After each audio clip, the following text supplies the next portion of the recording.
안녕하세요. 오랜만에 인사드려요. 올 때마다 오랜만인 건 제 기분 탓이겠죠? 반갑습니다. 사실 이번 영상은 1년 전에 만들어 놓은 영상인데요. 이제야 업로드를 하게 되었습니다. 다 말씀드리기는 어렵지만 여러 가지 이유로 저의 채널명과 이름을 바꾸게 되었어요. 다시 인사드려요. 안녕하세요. 제 이름은 송이입니다. 올해 겨울 많이 춥기도 하고 눈이 많이 왔었는데요. 부디 건강 유의하시길 바래요. 여러분의 요즘은 어떤지 궁금해요. 되도록 좋은 생각만 하면서 늘 행복했으면 좋겠습니다. 물론 저도 그럴 거예요. 모두가 행복했으면 하는 마음에 마음 따뜻한 책을 읽어보려고 합니다. 오늘 읽을 도서는 김호연 작가님의 불편한 편의점입니다. 워낙 유명한 책이라 대부분 읽어보셨을 것 같아요. 그래도 제 목소리로는 처음이시죠? 처음 읽으시는 분들은 새로운 마음으로, 이미 읽으신 분들은 따뜻한 추억을 되새기는 마음으로 들어주셨으면 합니다. 긴 말이 필요 없는 책이죠. 바로 낭독 시작해볼게요. 천천히 눈으로도 읽으면서 한껏 편안하셨으면 좋겠습니다. 산의 진미 도시락. 여명숙 여사가 가방 안에 파우치가 없다는 걸 알았을 때 기차는 평택 부근을 지나고 있었다. 문제는 어디서 그것을 잃어버렸는지 도무지 기억이 나지 않는다는 것이었다. 파우치를 잃었다는 현실보다 감퇴되는 기억력이 그녀를 더욱 불안하게 만들었다. 어느새 식은땀을 흘리며 그녀는 자신의 지난 행적을 필사적으로 떠올려 보았다. 서울역에서 KTX 기차표를 끊을 때까지는 분명 파우치를 지니고 있었다. 그러니 파우치에 든 지갑에서 카드를 꺼내 표를 끊을 수 있었겠지. 이후 대합실 TV 앞에 앉아 24시간 뉴스 채널을 보며 30여 분간 기차를 기다렸다. 탑승하고는 가방을 안은 채 잠시 잠이 들었고 깨어나 보니 모든 것은 그대로였다. 방금 전 휴대폰을 꺼내려고 가방을 열었을 때 안에 있어야 할 파우치가 없다는 것에 소스라치게 놀랐을 뿐이었다. 지갑, 통장, 수첩 등 자신의 가장 중요한 것들이 담긴 파우치가 없다는 것에 그녀는 숨이 막힐 지경이었다. 염여사는 자신이 타고 있는 기차의 속력에 뒤지지 않게 두뇌를 가동해야 했다. 차창 밖으로 빠르게 지나가 버리는 풍경을 되돌리기라도 하듯 기억을 리와인드했다. 혼잣말에다 다리를 떨며 골똘해 있는 그녀의 행동에 옆자리 중년 사내가 헛기침을 했다. 그녀의 몰입을 방해한 건 옆자리 사내의 헛기침이 아니라 가방 안에서 울린 휴대폰 착신 음악이었다. 아바의 노래였는데 공명이 떠오르지 않았다. 치키티타였나? 댄싱퀸이었나? 아이고 준이야, 할머니가 진짜 치매 오려나 보다. 염여사는 떨리는 손으로 가방 안 휴대폰을 꺼내고 나서야 공명이 Thank you for the music이라는 것을 기억해냈다. 동시에 낯선 공이번호로 전화가 오는 것을 확인했다. 그녀는 심호흡을 한 뒤 전화를 받았다. 여보세요? 상대방은 대답이 없었다. 다만 주변의 소음이 공공장소임을 짐작게 했다. 누구세요? 영숙이에요? 사람의 목소리라기엔 너무나 거칠고 불분명했다. 마치 겨울잠을 끝낸 곰이 동굴에서 나와 처음 입을 열면 나올 법한 소리였다. 예, 그런데요. 지갑이요. 맞아요. 주우신 분인가요? 어디시죠? 서울... 서울 어디요? 혹시 서울역 아닌가요? 그쵸, 서울역... 그녀는 안도의 한숨을 휴대폰 옆으로 내쉰 뒤 목청을 가다듬었다. 휴. 지갑 찾아주셔서 고맙습니다.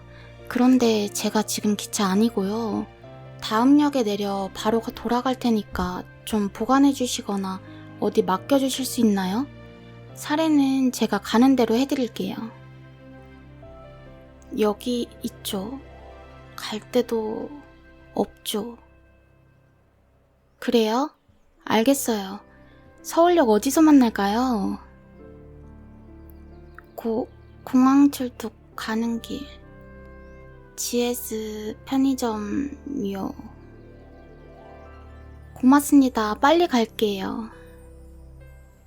천천히 와요. 알겠어요. 고맙습니다. 전화를 끊고 나자 기분이 묘했다. 휴대폰 너머로 들리는 동물의 음성 같은 어눌한 말투는 그가 노숙자임을 확신케 했다.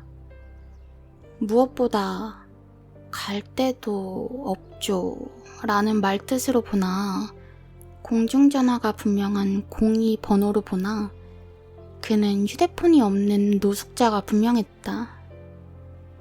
염려사는 잠시 긴장하지 않을 수 없었다. 지갑을 돌려준다는데도 뭔가 불안하고 다른 걸 요구할까 두려움이 번졌다. 하지만 전화까지 해 지갑을 순순히 돌려준다고 호의를 베푸는 사내가 굳이 해코지를 할 것 같진 않았다.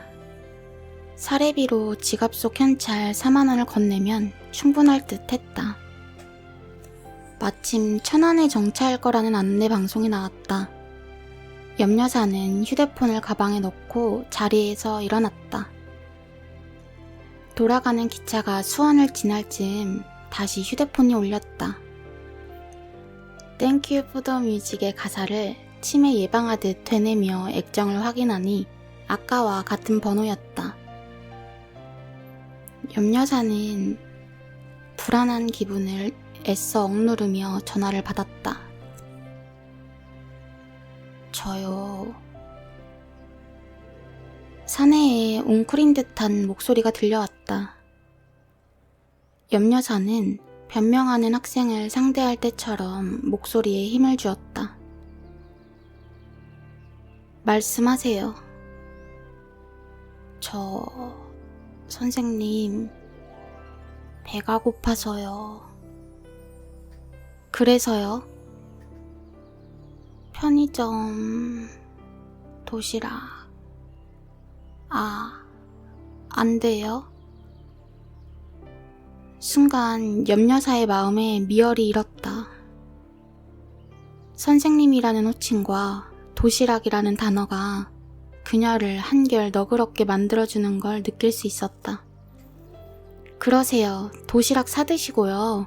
목마를 테니 음료수도 같이 사드시고 계세요. 고마워요. 전화를 끊고 얼마 지나지 않아 휴대폰에 결제 문자가 떴다.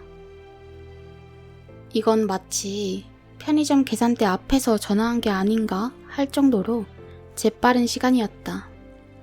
많이도 배고픈 걸 보니 그의 정체는 서울역의 맹주, 비둘기의 친구, 노숙자가 확실했다.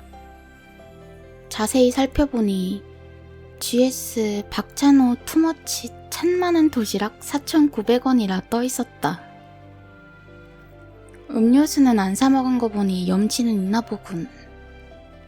염려사는 혹시 모르니 누군가를 불러야 할까 고민했던 마음을 접고 그와 단둘이 만나기로 했다.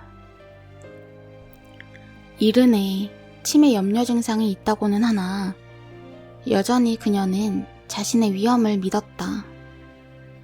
교단에서 정년을 맞을 때까지 한 번도 비굴하게 굴지 않고 당당히 온갖 학생들을 상대했던 자신을 믿기로 했다. 서울역에 도착하고 바로 공항철도로 내려가는 에스컬레이터를 발견했다. 에스컬레이터로 내려가자 전방 오른편에 GS 편의점이 있었고 곰의 목소리를 지닌 사내가 도시락에 얼굴을 묻은 채 그 앞에 웅크리고 있었다. 다가갈수록 분명해지는 그의 실체에 그녀는 다시 긴장의 끈을 움켜쥐었다. 대걸레같이 떡이 져 있는 장발의 사내는 얇은 스포츠 점퍼와 더러워져 베이지색인지 갈색인지 모를 면바지를 입고 있었다.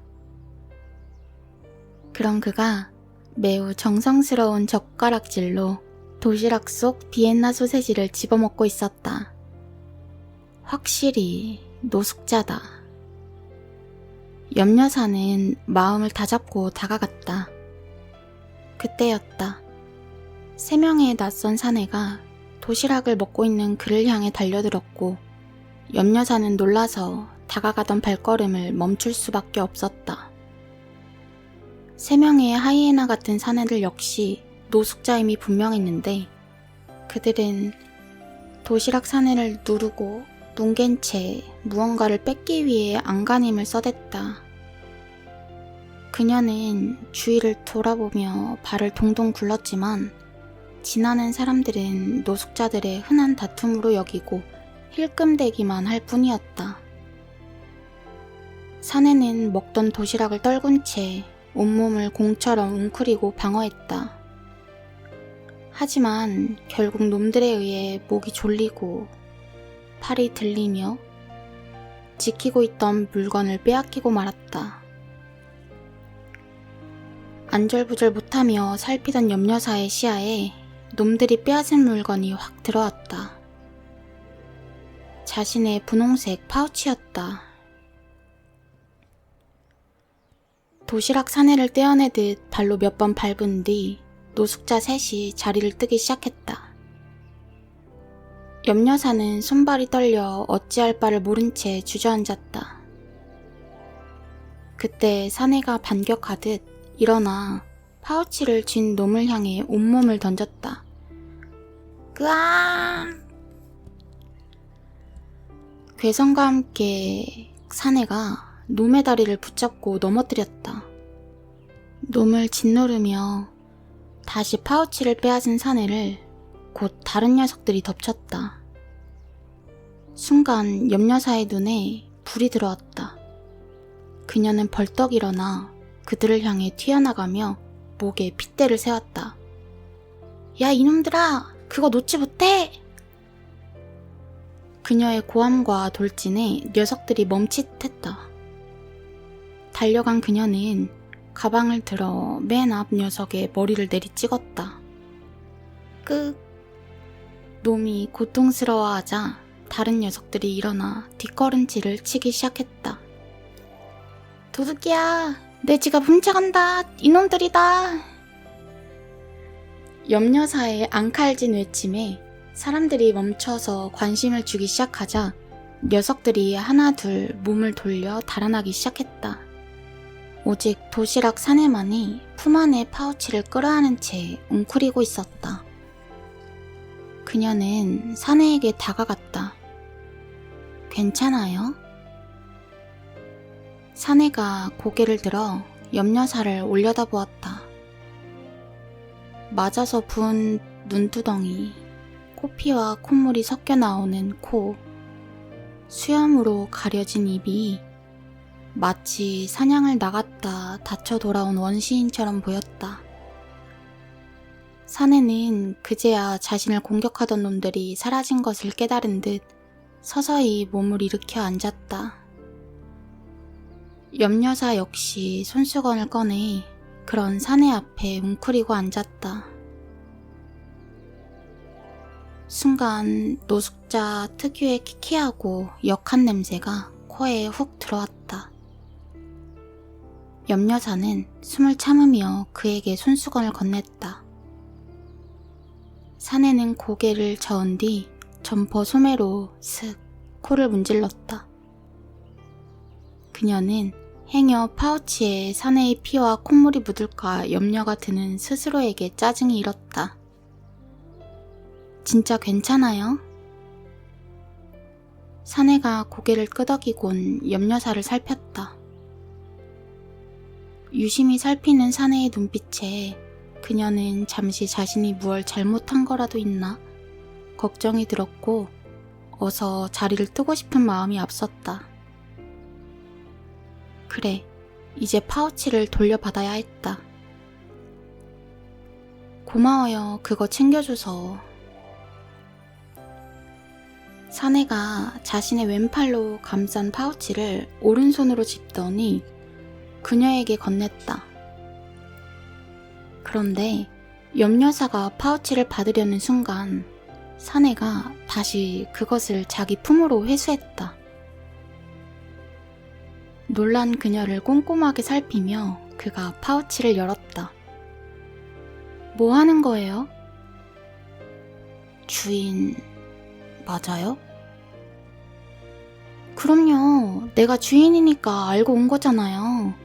아까 나랑 통화한 거 기억 안 나요? 터무니없는 그의 의심에 염여사는 기분이 나빠지려 했다. 사내는 가타부타 말없이 파우치를 뒤져 지갑을 찾았고 거기서 신분증을 꺼내 살폈다. 주민번호요. 아니, 내가 지금 거짓말하는 것 같아요? 확실해야 해요. 이거 주인 돌려줄 책임이 있어요. 거기 주민등록증에 내 사진 붙어있잖아요. 비교해봐요. 사내는 맞아서 부은 눈을 끔뻑이며 주민등록증과 염여사를 번갈아 살폈다. 사진 안 같아 보여요. 황당함에 염여사는 자기도 모르게 혀를 찼다. 화도 나지 않았다. 오래됐어요, 사진. 사내가 덧붙였다. 오래된 사진이지만 분명 염여사의 얼굴이고 알아볼 만도 한데 아마도 건강 상태를 반영하는 듯 사내의 시력에 문제가 있는 것 같았다. 혹은 그녀가 정말 몰라보게 늙었거나. 주민번호 말해봐요. 휴. 염여사는 짧은 한숨을 쉰 뒤 사내를 향해 또박또박 말했다. 520725 땡땡땡땡땡땡땡 됐어요? 맞다. 확실히 해야죠. 그쵸? 사내가 동의를 구하는 눈짓과 함께 주민등록증을 지갑에 넣고 다시 파우치에 담아 건넸다. 염여사는 파우치를 받았다. 한바탕 소동이 정리되는 기분이 들자 사내에게 고마움이 물결치기 시작했다. 다른 노숙자들에게 맞아가면서까지 파우치를 지킨 것부터 주인에게 잘 돌려주기 위해 꼼꼼하게 확인을 한 것까지. 사실 어지간한 책임감이 아니면 할 수 없는 행동이기 때문이었다. 그때 사내가 끙 소리를 내며 일어섰다. 염여사도 자리에서 일어나 서둘러 지갑에서 현찰 4만 원을 꺼냈다. 여기요. 건넨 돈을 보고 사내가 망설이는 게 느껴졌다. 받아요. 사내는 현찰로 손을 뻗는 대신 점퍼로 손을 넣어 정체를 알 수 없는 휴지 뭉치를 꺼냈다. 그걸로 코피가 흐르는 코를 훔쳤다. 그러고는 돌아서 걷기 시작했다. 사례비를 쥔 손이 민망해진 그녀는 한동안 사내를 바라보았다. 그는 웅크리고 도시락을 먹던 편의점 앞으로 허우적허우적 걸어가더니 몸을 숙였다. 그녀는 사내를 뒤따라갔다. 편의점 앞, 아까 먹던 도시락이 뒤집어진 광경을 보며 사내는 혼잣말을 하고 있었다. 뒤이어 탄식하는 소리도 들렸다. 한동안 그의 뒷모습을 살피던 옆여사가 몸을 숙여 등을 두드렸다. 사내가 돌아보자 그녀는 주눅든 학생을 다독일 때의 표정을 지어 보였다. 아저씨, 나랑 잠깐 어디 가요. 예? 서부역 방면으로 나오며 사내는 잠시 멈칫했다. 마치 자연의 품을 떠나 아스팔트 위 트럭에 올라타길 거부하는 초식동물 같았다. 옆여사는 재촉하듯 손짓을 해 결국 그를 서울역 역사에서 빠져나오게 했고 함께 가로활동 길을 걸었다. 사내는 옆여사의 속도에 맞춰 몇 보쯤 간격을 두고 뒤를 따랐고 그녀는 젠걸음으로 가로활동을 지나 청파동을 향해 나아갔다. 늦가을 은행나무 가로수에서 떨어진 열매가 사내와 비슷한 냄새를 풍기고 있었다. 옆여사는 왜 대뜸 그를 데리고 나왔는지에 대해 생각해 보았다. 살해를 거부한 사내에게 어떻게든 보상하고 싶었다. 사내가 필사적으로 자신의 파우치를 지킨 것에 대한 보상이자 노숙자임에도 올바른 행동을 한 걸 지지해주고 싶었다. 오랜 시간 교단에 서 있으며 몸에 밴 학생들의 행동에 대한 피드백이 여기서도 발휘된 것이 사실이다. 무엇보다 옆여사는 모태신앙으로 생애 전부를 크리스천으로 살아왔고 먼저 선한 사마리아인의 모습을 보여준 노숙자 사내에게 자신 역시 선한 사마리아인이 되고 싶었다. 15분쯤 걸었을까? 서부역 뒤편의 칙칙한 거리가 끝나고 세련된 큰 교회 빌딩이 눈에 들어왔다. 여대 앞인지라 청바지에 점퍼를 입은 여학생들이 깔깔대며 지나갔고 방송을 통해 유명해진 분식집 앞에는 사람들이 줄지어 서 있었다. 옆여사가 뒤를 돌아보자 사내는 두리번대며 거리 풍경을 살피기에 여념이 없었다. 그녀와 사내를 피해가는 사람들도 있었다. 그녀는 자신과 사내의 조합이 사람들에게 어떻게 보일지 궁금하기도 하고 걱정이 되기도 했다. 이곳 청파동이 바로 자신의 동네이기 때문이었다. 그리고 자신의 매장이 자리한 곳이기도 했다. 숙명여대 방향으로 접어든 옆여사는 사내를 꼬리처럼 매단 채 골목을 두어 번 지나 작은 삼거리에 다다랐다. 삼거리로 갈라지는 모퉁이에 자리한 편의점. 그곳이 옆여사가 소유한 작은 사업체였고 사내에게 다시 도시락을 제공할 수 있는 공간이었다.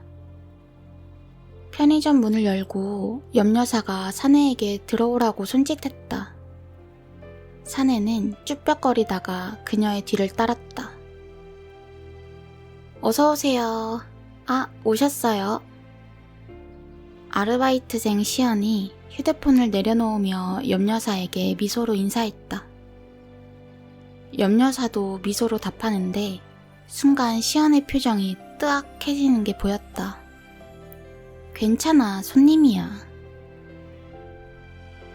손님이라는 말에 사내를 살피는 시연의 표정이 더 일그러졌다. 옆여사는 그녀가 어른이 되려면 한참은 멀었다 생각하며 사내의 팔을 끌고 도시락 진열대로 향했다. 사내는 눈치가 빠른 건지 아니면 아무 생각이 없는 건지 묵묵히 옆여사를 따랐다. 마음껏 골라요, 먹고 싶은 거. 여기 내가 운영하는 편의점이니까 눈치 보지 말고 마음껏. 그럼... 엥? 입맛을 다시던 사내가 갑자기 입을 벌린 채 멍해졌다. 왜요? 먹고 싶은 게 없어요? 박찬호... 도시락... 없어요. 여긴 GS 편의점이 아니에요. 박찬호 도시락은 GS에만 팔거든요. 여기도 맛있는 거 많아요. 한번 골라봐요. 박찬호가 도시락도 잘해요. 사내의 라이벌 편의점 도시락 타령에 기가 막힌 염여사는 앞에 있는 제일 큰 도시락을 집어 들이밀었다. 이거 먹어요. 사내진미 도시락. 이거 반찬도 많고 좋아. 도시락을 받아든 사내는 신중하게 반찬의 가지수를 세어보았다. 12찬이다. 그거면 노숙자에겐 수라상이다. 이 녀석아. 염여사가 도시락을 탐구하듯 살피는 사내를 보며 속갯말을 했다. 확인이 끝났는지 사내는 고개를 들고 그녀에게 꾸벅 인사했다.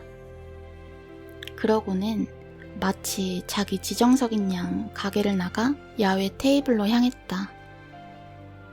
녹색 플라스틱 야외 테이블은 금세 사내의 작은 식탁이 되었다. 사내는 마치 귀중품을 다루듯 도시락 뚜껑을 연 뒤 정성을 들여 젓가락을 갈라 2개로 만든 후 밥을 한술 떠 입에 넣었다. 염여사는 사내의 행동 하나하나를 살피다 돌아서 컵 된장국을 하나 집어와 계산대에 올렸다. 시연이 바로 알아채고 바코드를 찍었고 염여사는 된장국에 온수를 부은 뒤 수저를 챙겨 밖으로 나갔다. 같이 먹어요. 국물이 있어야 좀 낫지. 염여사가 내려놓은 된장국과 그녀의 얼굴을 번갈아 살피던 사내는 수저를 건넬 새도 없이 들어 한 모금 마셨다. 그는 뜨거움 따윈 잊은 듯 된장국의 반을 후루룩 마신 뒤 고개를 끄덕이곤 다시 젓가락질을 했다. 편의점으로 들어가 종이컵에 물을 따라온 염여사는 그것을 사내의 옆에 내려놓은 뒤 맞은편에 앉았다. 그녀는 사내가 도시락 먹는 걸 바라보았다. 겨울잠을 자고 나와 배가 고픈 건지, 겨울잠을 자기 위해 영양을 채워야 하는 건지, 아무튼 꿀통 파먹는 곰 꼴이다. 노숙자라면 하루 3끼 온전히 먹기도 힘들 텐데 덩치는 또 왜 저렇게 좋은 걸까? 그녀는 노숙자가 살이 찌는 게 빈곤층의 비만율이 높은 것과 같은 이치가 아닐까 생각했다. 아니면 너무 허겁지겁 먹어서 그럴지도 모르겠다. 천천히 먹어요. 아무도 안 뺏어 먹으니까. 사내가 볶은김치 국물을 입에 묻힌 채 염여사를 올려다보았다. 아까의 경계 어린 눈빛이 아닌 고분고분한 표정이다. 맛있어요. 사내가 옆에 둔 도시락 뚜껑을 보고는 다시 덧붙였다. 진짜 사내진미. 사내는 말을 끝맺는 대신 고개 숙여 꾸벅 인사를 하곤 다시 된장국을 들어 마셨다. 제법 안정감 있게 행동하는 걸 보니 허기를 채워 정신이 든 듯했다. 남은 어묵볶음을 젓가락질하는 그를 보며 염여사는 묘한 만족감을 느꼈다. 얼마 안 남은 어묵볶음을 집요하게 집으려 하는 그의 안간힘에서 삶의 숭고함을 엿보았기 때문이다.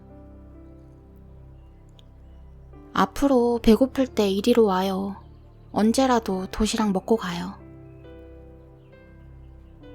사내가 젓가락질을 멈추더니 눈을 동그랗게 뜨고 그녀를 응시했다. 알바들에게 말해둘 테니 돈 낼 거 없이 그냥 먹으면 돼요. 폐기된 거 말이죠? 아니, 새 거 먹어요. 왜 폐기된 거를 먹어요? 알바들 폐기된 거 먹어요. 나 그거 아주 최고예요.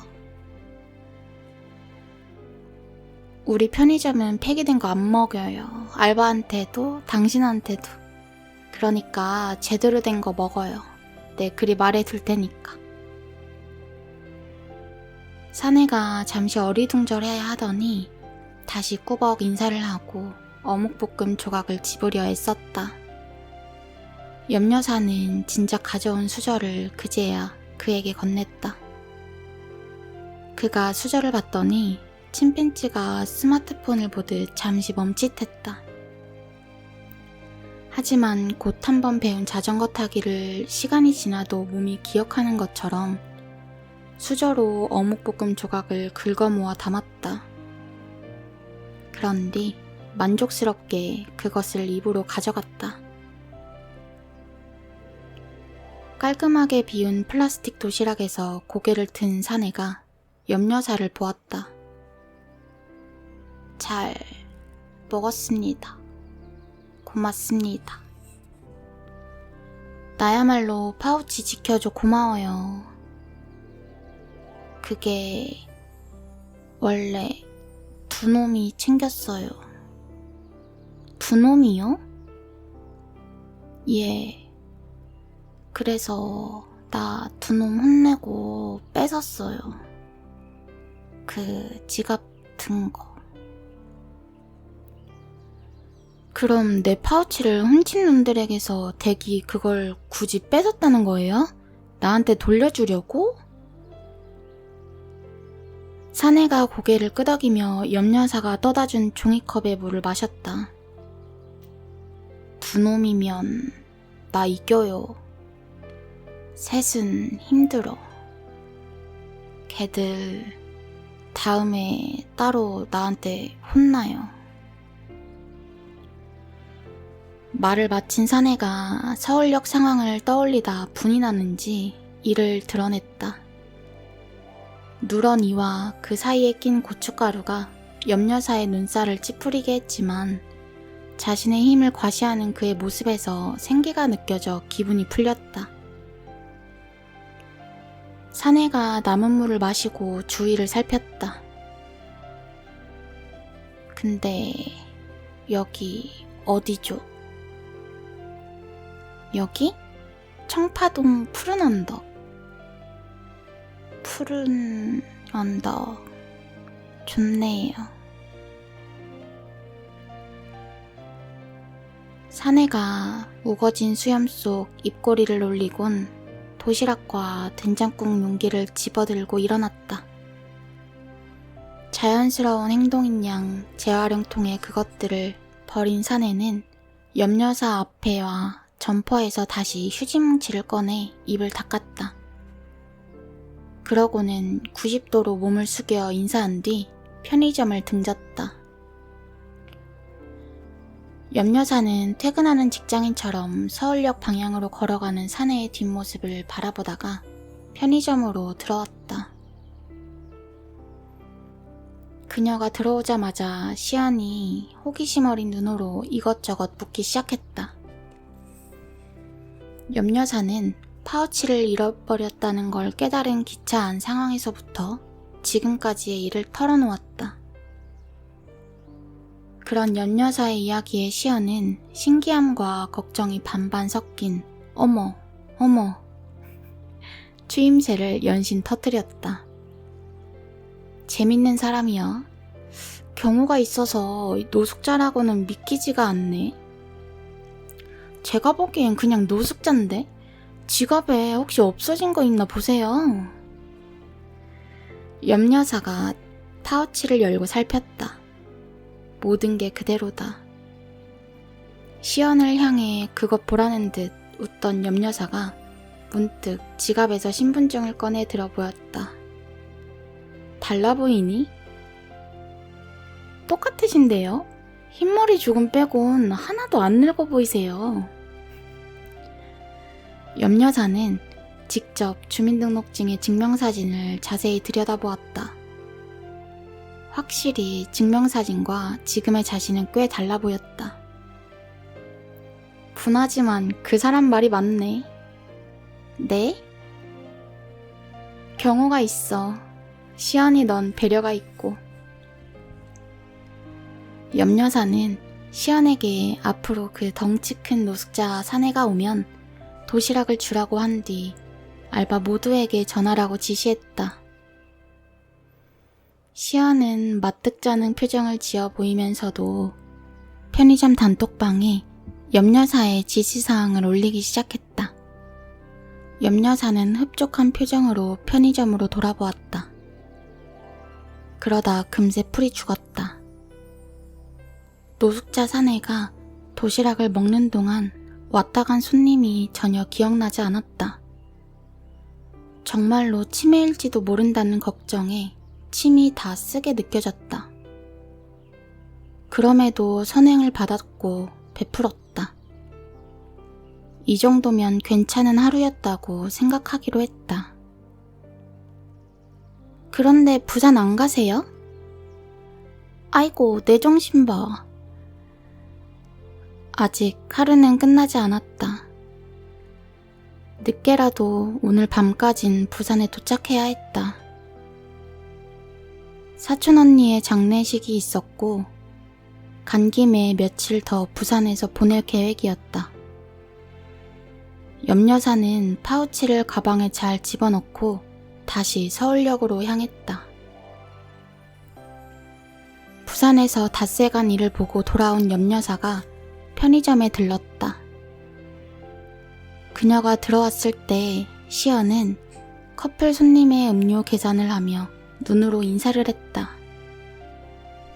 그리고 커플 손님이 나가자마자 계산대를 나와 그녀를 향해 다가왔다.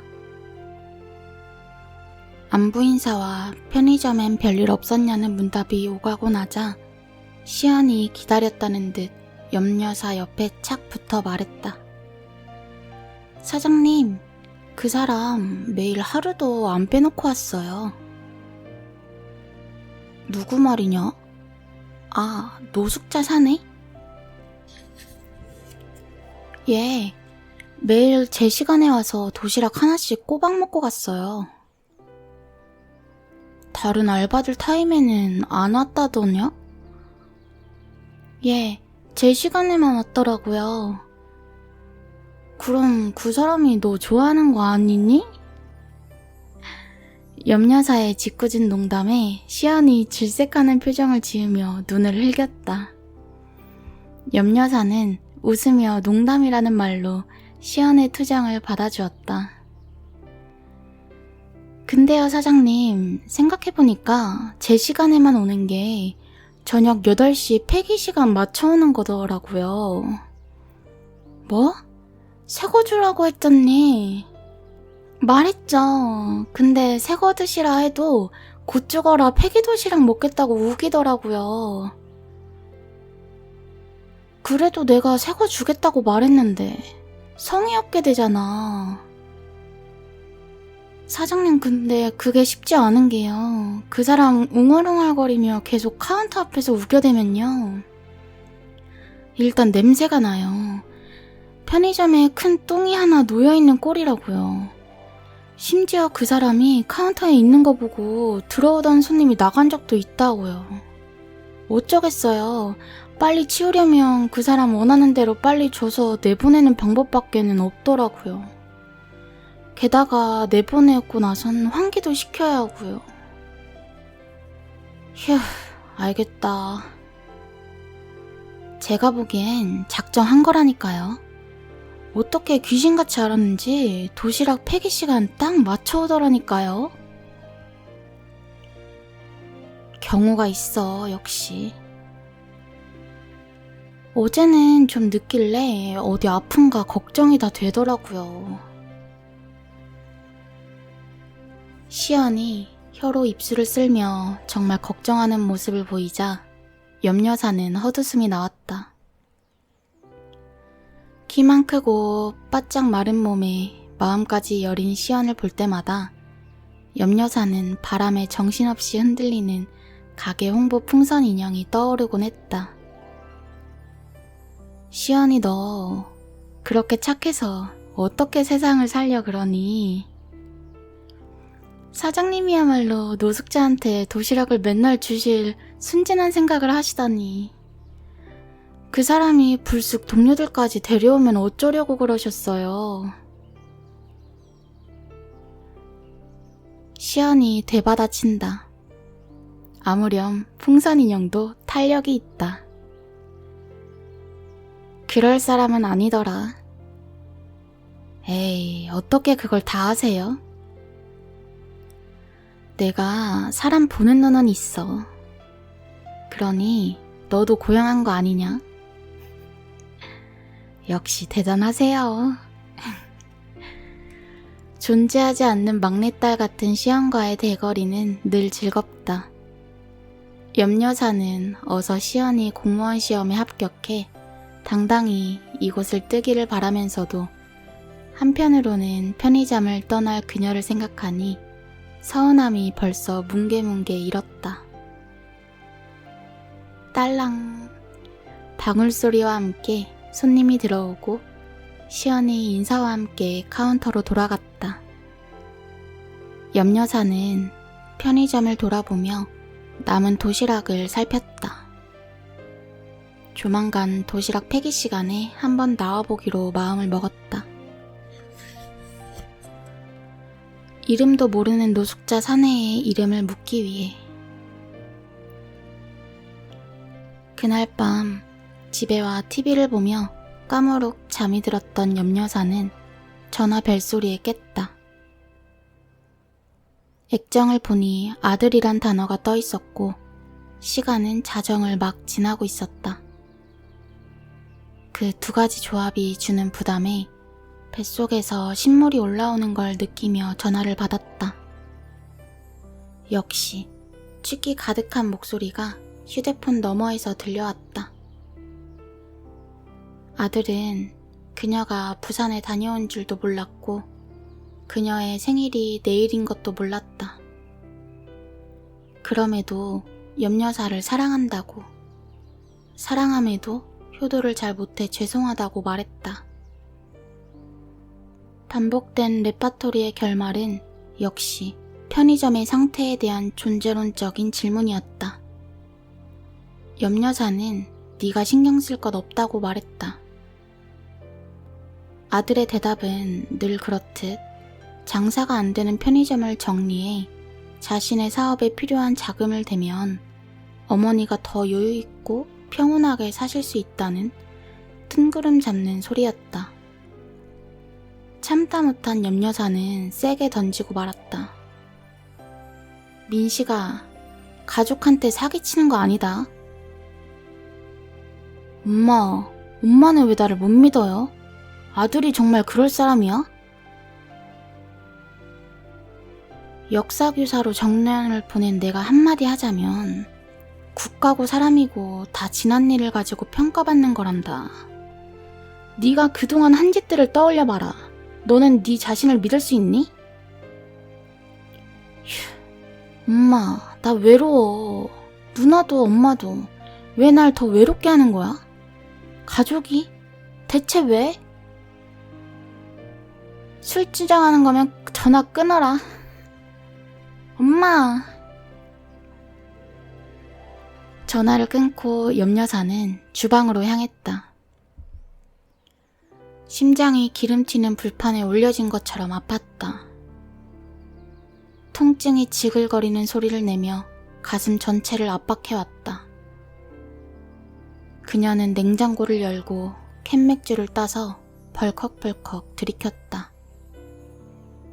가슴의 불을, 심장의 고통을 끄기라도 할 기세로 마시다 보니 사례가 들려 캑캑거려야 했다.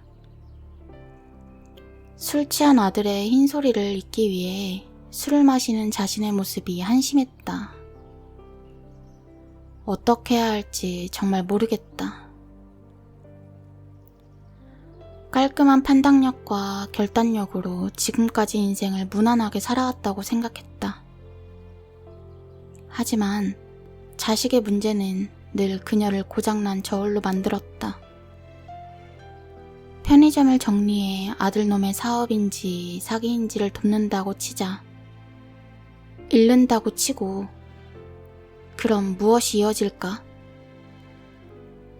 그건 아마 남는 유일한 재산인 이 방 2개 빌라겠지. 청파동 언덕에서 20년째 빛 바른 채 서 있는 9억 빌라의 3층. 염려사의 마지막 터전까지 빨리고 나서야 아들은 실패를 멈출지도 모르겠다. 인정하기 싫지만 아들은 못난이의 준 사기꾼이다. 며느리 역시 그걸 알게 되었는지 결혼 후 2년이 되어갈 즈음 부랴부랴 이혼했고, 그때는 며느리의 야멸찬 결정에 분노했지만 결국 잘못은 대부분 아들에게 있다는 걸 인정할 수밖에 없었다. 이혼 후 3년간 아들은 남은 재산마저 다 털어먹고 초라한 꼴이 되었다. 이럴 때 유일하게 도울 수 있는 엄마인 나는 무얼 하고 있는 걸까? 어떤 내용이 더 이어질까요? 궁금하시죠? 소설 속에 나오는 등장인물 모두 우리 주변의 사람들과 닮아서일까요? 읽기 편안한 소설이었습니다. 단번에 술술 읽히더라고요. 주변에서 흔히 볼 수 있는 편의점과 주변에 있을 법한 현실적인 이야기들, 그리고 어딘가에 있을 법한 사람들이 등장하고 그 평범한 인물들이 이야기의 주인공입니다. 책을 읽는 내내 미소를 지었고 때때로 울컥하기도 했어요.